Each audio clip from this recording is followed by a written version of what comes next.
welcome to Breaking the Panels. I am your host, Kaitou. I'm your co-host, Mushi. If you don't know which one is which, she's the black one. And he's a bastard. Of course. Heads up, we are going to be reviewing that manga as soon as we can. Today we want to talk to you about a very special manga that we have in store for you. It is horrible. It is reviled. It is one of the most popular shows ever created. It's a very wonderful, romantic, lovely storyline. You can tell who's a fangirl already. It's Inuyasha. Now, the history of Inuyasha is actually very, very long. It was an anime that was made while the manga was still in development. As such, the anime takes several liberties with events in the story. Moving on from that, the ending is obvious. The first ending to the anime is actually the wrong one.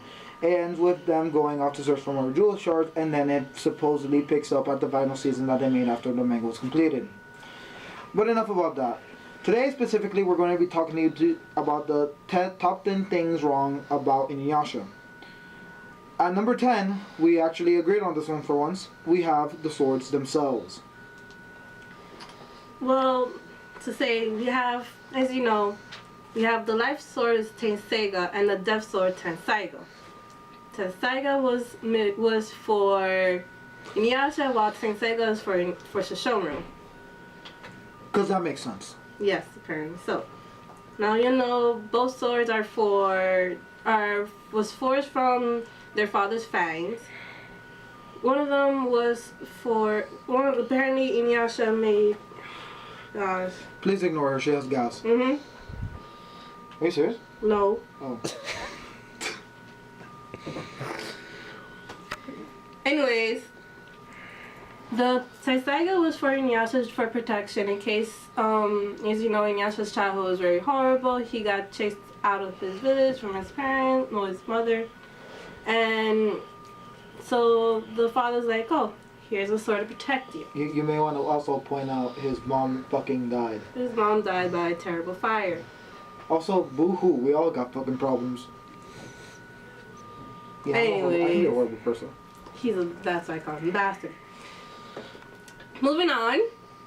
While the Tenseiga was for Sesshomaru, who's a full-fledged demon and despised every single human being. But later on, as we all see, that Sesshomaru eventually gains a heart, a red pumping heart, for little Rin, orphan. So, he's a loli. Lolicon is the proper word. He's a loli god. He's a loli. He's the loli god. Loli. Loli, loli, loli.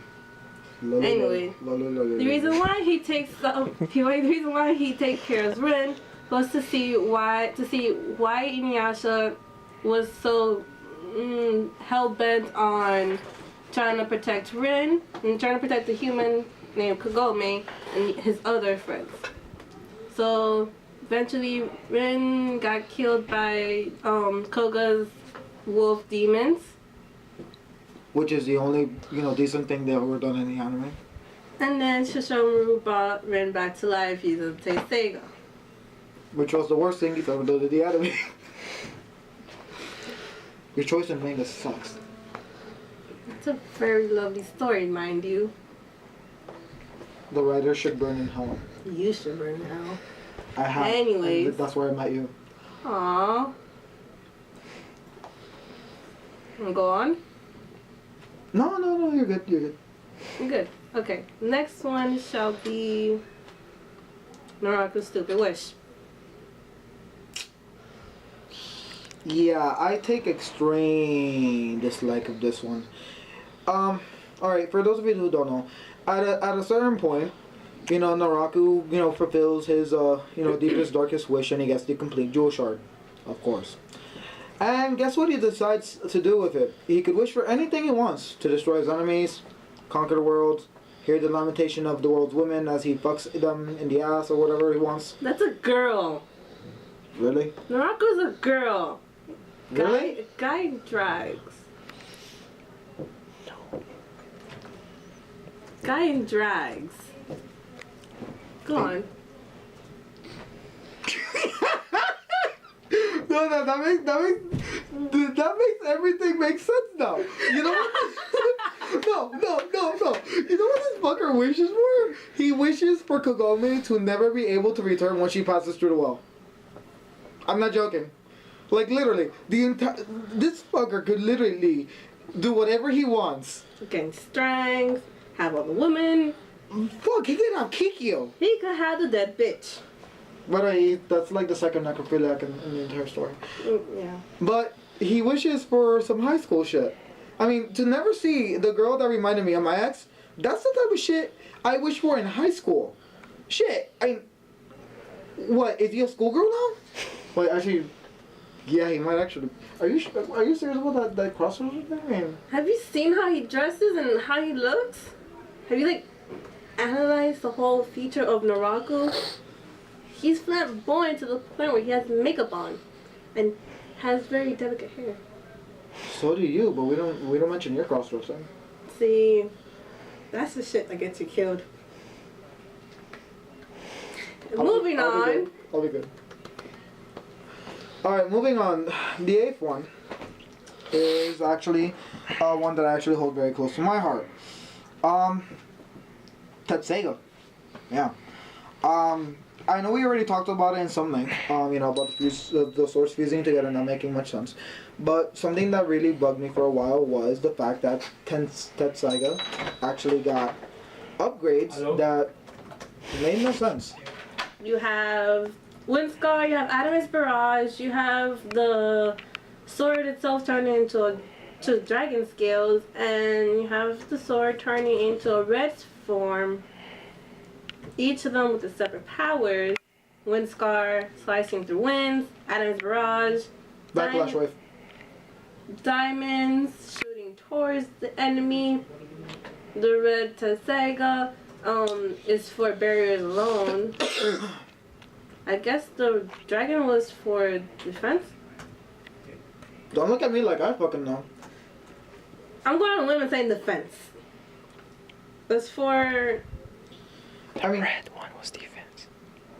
No, the red one was for barriers. Yeah. No, the red one was for barriers. Yeah, the red one destroyed barriers, Jeff. Thank you for running our shot. Now, back to what she was saying. Actually, and the one that I take issue with the most is actually the black Tetseiga. Because apparently fusing a life sword and a death sword together creates the ability to open the gates to hell. Is that how you got here? Are you sure you didn't get here on the train? Because I saw you on the train. Are you sure? You know what? I should send you back to her if you wanted to. But moving on, in all seriousness, why... I mean, did this turn into Bleach? See, okay. I mean, did the creators have like a day and decide, you know what? I'm going to take a lesson from you, yeah. Yeah. But if it was from Bleach, then it wouldn't be... I guess they would have... Bleach would have copied them. No, it's possible. No, because like, Bleach is longer than Inuyasha. Baby. It doesn't have to make sense. I just have to say it. Okay. Now, if you guys don't know why I'm laughing, it's because her boyfriend's rolling on the floor right now. So anyways, moving on. Another thing that really does bug me, and I want to get this out of the way now, is number 7, actually, the romance. Are we going to be talking about all 3 of them? Or 4? Yeah, we might as well talk about all of them because I think they're just demonstrable. So we have the love triangle, the normal one, Koga, Kikyo, and Inuyasha. You have the pervert monk and the demon slayer, Sanga Moroku. You have the demon wolf, Ayame and Koga. And you have another love triangle with Kikyo, Naraku, and Inuyasha. I'm going to make this very simple. Wait, I have a question. You were saying about the first 3? You better sit on my lap or some shit. Explain the first 3. How does Koga, Kikyo, and Inuyasha have a love triangle? I thought it was Inuyasha and Kikyo. What does Koga have to do with all of this? Alrighty then. What does Koga have to do with all of this?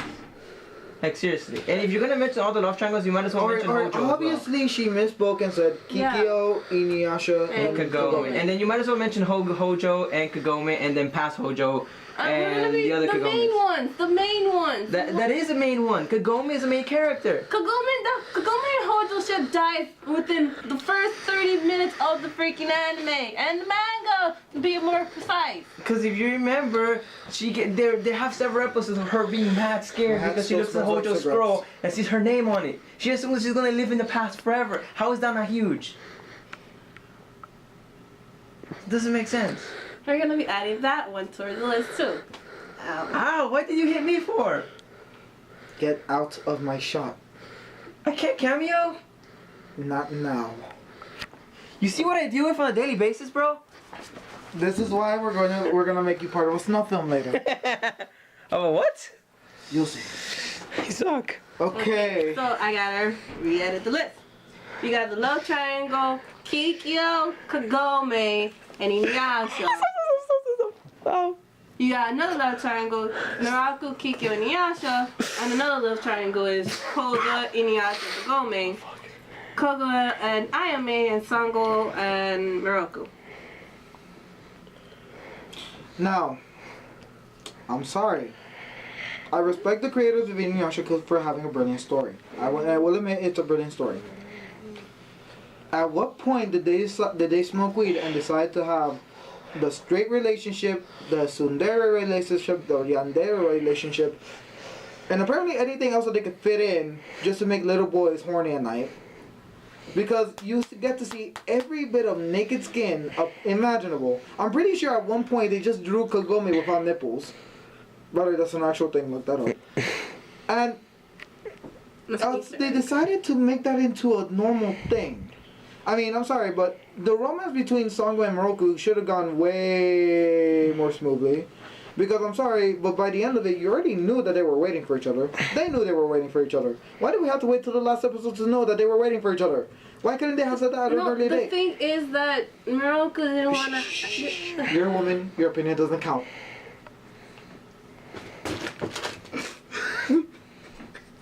Now, like I was saying, the reason why they had to wait so long is that's the way until Naruto was completely dead, so Miroku could actually have a family like he wanted.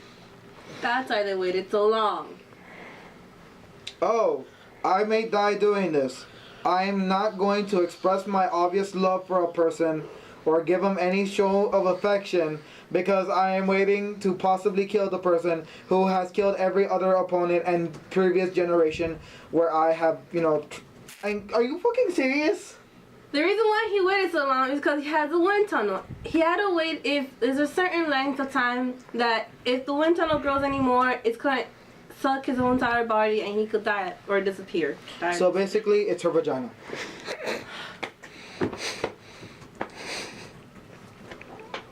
So, Ow. Ow.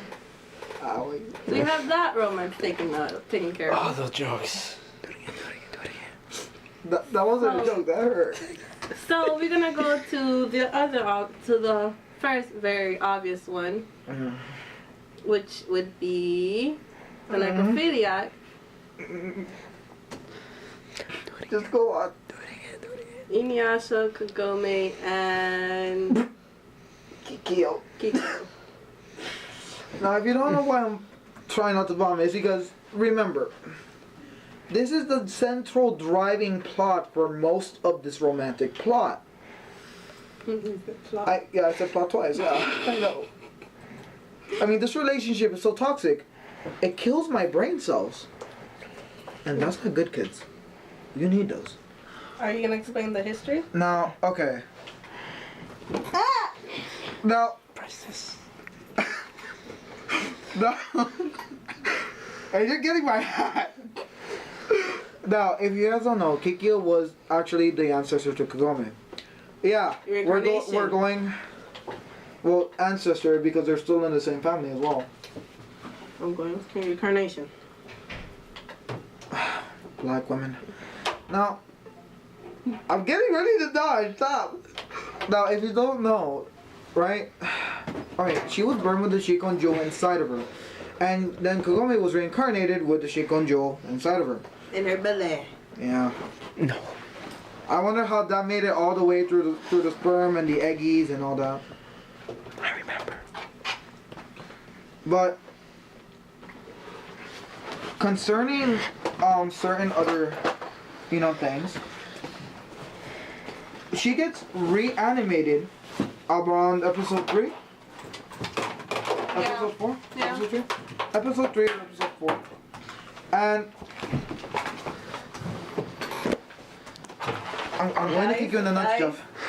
And what ends up happening is that Inuyasha can't decide between the dead chick and the live one. Apparently he became Cloud Strife. I mean, at what point did it become so difficult to choose between a dead, rotting pile of bones and a live woman? No offense to you, Mushi. Oh. Shit, I don't have my hat to protect me. Mm-hmm. Give me my hat, Jesus. No, get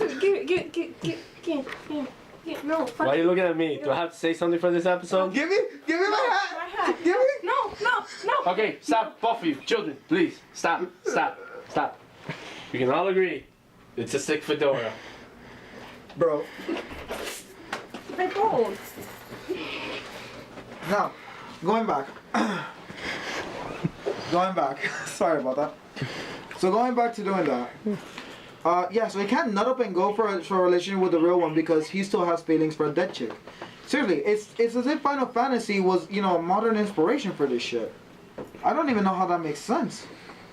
I mean, did they explain about the necrophilia thing? I mean, They didn't think that it was bad. They thought that it was good. Now, kids, please don't follow Inuyasha's rule or way of loving things and dead people. That's against the law, except for Canada. oh, but it's okay. But apparently it's okay if they're dead inside because her boyfriend doesn't mind dating her. Touche. Oh, don't agree to that. What? He makes a good valid point. Ow! You don't have to kill him. We need him. You're gonna come back and he's gonna be dead. Well, I'm gonna come back, alright? I'm the Holy Spirit. I don't come back. I burn. You're gonna find a pile of ashes. No. But in all seriousness, with all the joking aside, it makes no sense for them to actually be in a relationship in any sense, or even to still have feelings for each other. Last they heard of each other, they wanted to kill each other. And before that, the only person that knew that they got screwed over was Inuyasha, and Kikyo doesn't believe him for like the longest amount of time. What the fuck is up with that? And then she comes back to the, I'm gonna kill you! Why did you betray me? Ah! That's a good choice. See a bit of yourself in Kikyo, do you? Anyways, so then we have an early development of Yandere. Well, when Kikyo finds out that her reincarnation comes back and is following Inuyasha around trying to follow the sacred jewel shot that she has broken into pieces. Yeah, we gotta talk about that. Ignore that. Anyways, so while she's oh, I'm trying to hit you in the face. Anyways, so while I'm so sorry. I'll be fine. So while Kikyo's trying to kill Kagome, she ties her up with her soul collectors. Make sure I think she paralyzes her body, and drags Inuyasha down towards hell. Tries to drag Inuyasha down towards hell. Why now? The reason why he was dragging because Kikyo felt Alright, Kikyo felt that she wanted to be with Inuyasha, but realized that he was alive and that eventually his her collectors wouldn't be able to keep her alive anymore. She knew that she had a time limit and that regardless of anything that she did, that time limit was coming because she had died and Inuyasha had been sealed to the tree. And she knew that if she had left him alone, Inuyasha would definitely fall for Kagome. Meaning that her only choice was to either drag him down with her or let him live. And she chose the one that was less painful. I still don't get. She has the power to drag Kagome down the hell with her. Yet Kikyo chose to let her watch the guy that she's developing feelings for to kiss him, and drag him down towards hell. So, while everything's going on, there's drama towards the season. And then she dies. Few chapters later, she comes back to life. She dies again. She's come back alive. Eventually to the point where she's alive and she realized that, hey, I'm not mad at you, Inuyasha. I realized it wasn't you who tried to kill me. It was Naraku. Stupid bitch! Naraku in disguise as you, and I should not hate you. I should go and get my revenge on Naraku. Cause revenge. That's For why kids. she's alive. That's why she's alive. Now, girls, please don't follow Kikyo's way of loving people either. That's not alright to love people and go after them towards revenge. Hey, is your love any better? Alright then. Towards revenge is not good. No. Yeah, truer words were never spoken by a bigger hypocrite. Moving on. Number 6. Naraku's stupid plot. Towards the end, of course, he gets desperate and decides to hide some Dashiko and jewels in a place to where even he can reach it. Plus, his logic is apparently if I can't get it, then neither can they. So he gets a person who he has no control over, and sends it to a place he has no control over. Would you like to guess where this place is, kids? The place where... I'll give you a hint. You're going there soon if you're Jewish. It's hell! Why would you... Anyways. Ah! Now, what happened was that he decided to put him in hell, so he contracted a demon to put him in hell. This demon was, if you are aware of Naraku's abilities, not spawned by him, meaning that he had no reason to follow Naraku. He had no way to control his allegiance to Naraku. And if he died, Naraku would have no way to get him back. In fact, how he got him back, I have no idea. So, here's the beauty of this little plot. He decides to put him in hell, and Naraku's supposed to be like this really, really smart bad guy. But that's a really, really dumb thing to do. I mean, think about this. You're going to hide something where you can't get it. Something that you need. Where you can't get it. Someplace that you don't know. Where you can't... no, he knew. He knew. You can't get there. You're the worst fangirl ever. He can't get there. You think I'm scared of fire? You were earlier. Because you're aiming at my hair. That, I actually don't want that near my hair. Okay. That's on the way. Now, moving back. I'm not a genius. No. I could agree with that too. And Moshi's even worse. She's a dumbass. But we could still pretty much outplan Naraku at this point. I mean, mate, did you fucking take too many hits to the head? I mean, bro, worst plan ever. Alright, so number 5. The ending.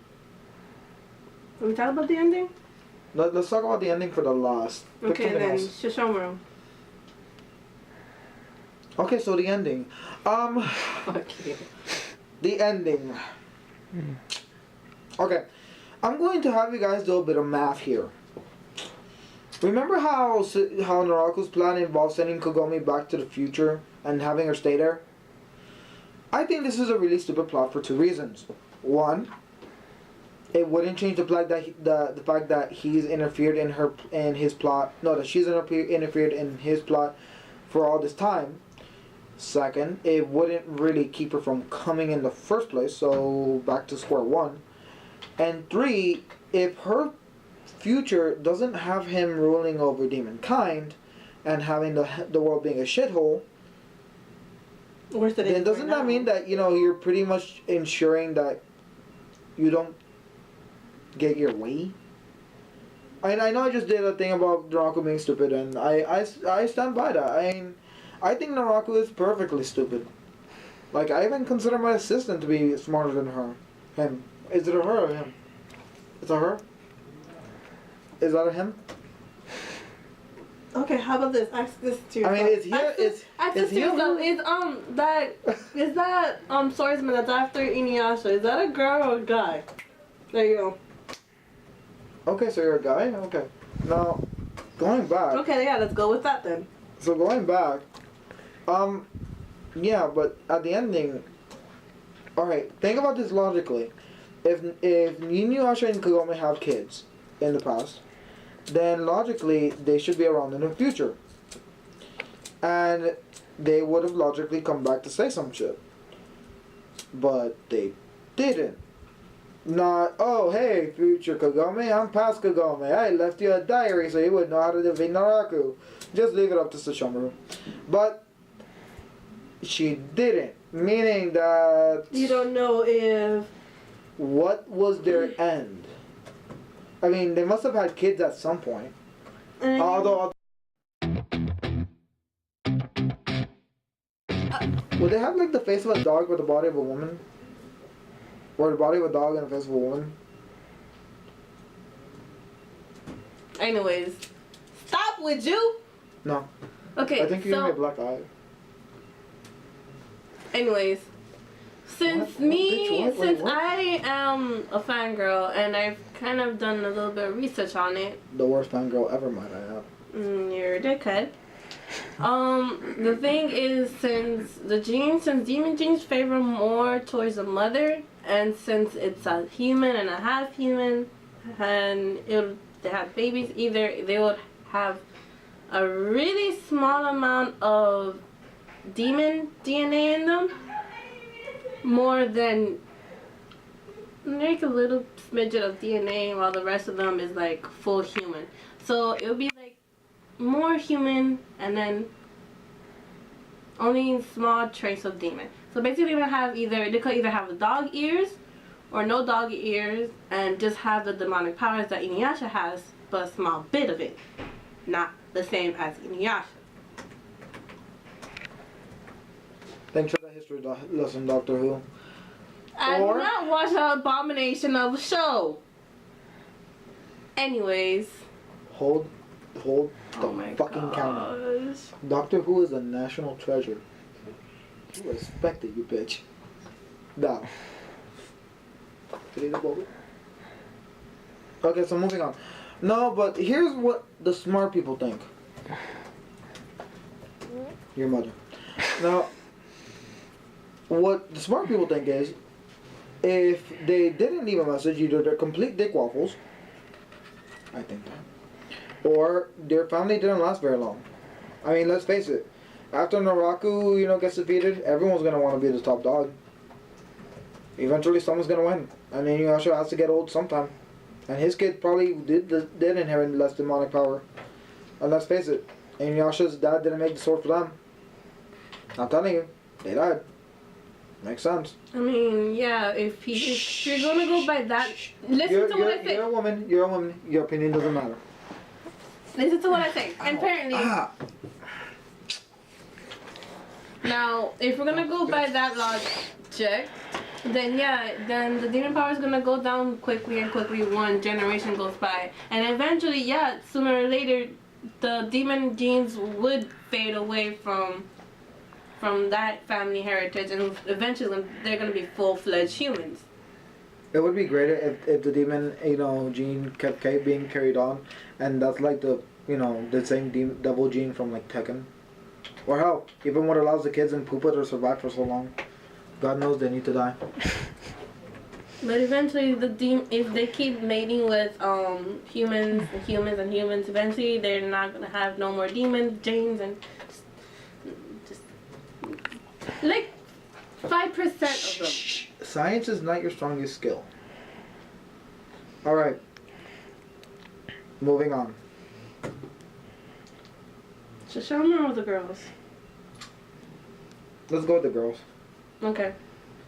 Well, we have officially agreed that we hate two people, and we think that these two people wonder why are they even there, but they're the main girls.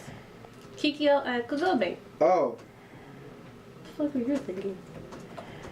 I was thinking about you and Rosa. I kind of want you to die right now. So, yeah. I'll make sure I drown you. No, not the hair! Stop! So anyways, alright, Kikyo and Kagome, I have a special message from you. It's from Kaitou. Please die. Die, you fucking whores. You came back from the dead. You destroyed a magical artifact. And while being extremely powerful, you do absolutely nothing in the show. You are literally the two biggest wastes of space in the universe. Hey. Okay. Aside from her. Hey! Aside from Sakura, she's the worst. At the very least, she knows how to fight. Continue! I will. Bitch. Now, and from all of us here at Anime Unleashed, I just hate you, Kikyo. Kagome, she's okay with me. we hope you burn in hell. No, but in all seriousness, yeah, all of the things I just said were actually really true. Kikyo and Kagome, while they have a strong moveset and they have strong powers in their own right, they hardly utilize them. I mean, seriously, how often does Kagome actively participate in battles? And don't forget, she has this power to concentrate energy relatively early on. Why didn't she just take a moment to train? I mean, granted, yeah, it's better that she's traveling and all that, but she should have at the very least learned to make her own arrows. Or better yet, actually use them more often. I mean, the fuck. It's not like you're Stephanie. You can be useful. The only time you see Kagome, and I'm defending Kagome. Because Kagome, she's okay with me. Kikyo, she could burn it out. Again. Anyways, the only time you see Kagome using her arrows is when it's dealing with the Jewel Shard to purify it, more or less. That's the only time you see her using it. Or when it's the danger's on her plate and she has to shoot at the monster and purify the monster, or use her priestess powers to purify anything that's not pure. Like Leo's head that needs to be purified at this moment. Ah!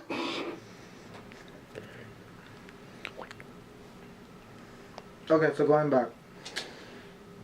That leaves number 1. Seishomaru. He's my favorite character in the show. I hope you don't recover from that. He's my favorite character in the show. He has the greatest sword ever. He has the greatest companion ever. Not Jonkin, Rin. I mean. And the doggies, Ao and Oi. I'm just asking. I'm asking. Stay away. I'm asking. Stay over there. Now, yes, even now I know it. Because I'm not gonna lie, you're a Dragon fan over here. Stay away. I'm dead. So. Not the hair. So, back to what I was saying. Yes. So yes, I'm actually a great fan of all of them. The only person I hate there is Jonkin. But Seishomaru, the one place where he manages to disappoint me even worse than her is in the character development department. Really? I was not doing anything. I have liquor in my book bag. I can always just breathe fire. No, I'm good. Now, the one way that he managed to disappoint me is always going to be in the character development department. He had a great moment of character development where he actually decides to save Rin instead of just let her die. I mean, he stated quite often that Rin has to fend for himself and things like that. But the one time that actually comes for her to fend for herself, he saves her. Character development done. Joining Inuyasha's team. You have nothing left to prove. Cut the badass crap out. But no. He has to continue about saying how he's the strongest, about how he's superior to Inuyasha, how he doesn't need anyone's help. Fucking da. See, I believe it was around this time that the creator stopped getting inspiration from Bleach and started getting it from Akira Toriyama. Because I swear to God, every line that Sesshomaru has ever said in the manga could be substituted by something from Vegeta. And this makes me a bit nauseous inside. Not just because Mushi's head is in my eyesight, but because you wasted a character. I mean, it's Inuyasha's brother, and he could have learned a valuable lesson that humans aren't to be trifled with either. And you could have given him some valuable insight into, you know, the value of humanity and strength. And you could have used him to give a great message. But no, you basically used him to get the badass character role. Not to mention, at this point, it should have been here that he learned to value Tenseiga. I mean, that's the only way that he actually managed to get Ren. I mean, seriously, dude. But no. His character development ends when apparently he's been dependent on his dad's power the entire time, even though he's rarely ever used Tenseiga. And, you know, he has a dragon arm. He lost his arm. Oh yeah, and the whole thing about him regrowing his arm, yeah, that's really fucking stupid too. And whoever made that up should be ashamed of himself. Get the fuck out of my... Can I just say something? And I want to say this is really bad. It's really bad that I kind of shipped Sesshomaru and Ren together. Sesshomaru and who? Sesshomaru and... Nothing. Nothing! Nothing! The hair! Okay, fine, your underwear. No! Superman underwear. Yeah, they should burn. But yeah, that's our top 10 list of things wrong with Inuyasha. They can have little half-demon babies. Sesshomaru and Ren have beautiful half-demon babies. One could be mute. One comment, that's called incest. No, not incest, that's called pedophiliac. She's so freaking tiny. When she grows up. That still doesn't matter. He's still like freaking 100 years old, and he's still like, she's barely 18. Okay, if you're gonna go by that logic, Alright. Kagome goes back in time. Alright, for right now, this is Breaking the Panels. I'm your host, Kaito. And I'm your co-host, Mushi. Yeah! Alright. I couldn't take it, couldn't stand another minute. Couldn't bear another day without you in it. All of the joy that I had known for all my life was stripped away from me the minute that you died. To have you in my life was all I ever wanted, but now without you, I'm my soul forever haunted. Can't help but feel that I had taken you for granted. No way in hell that I could never comprehend this. I wasn't dreaming when they told me you were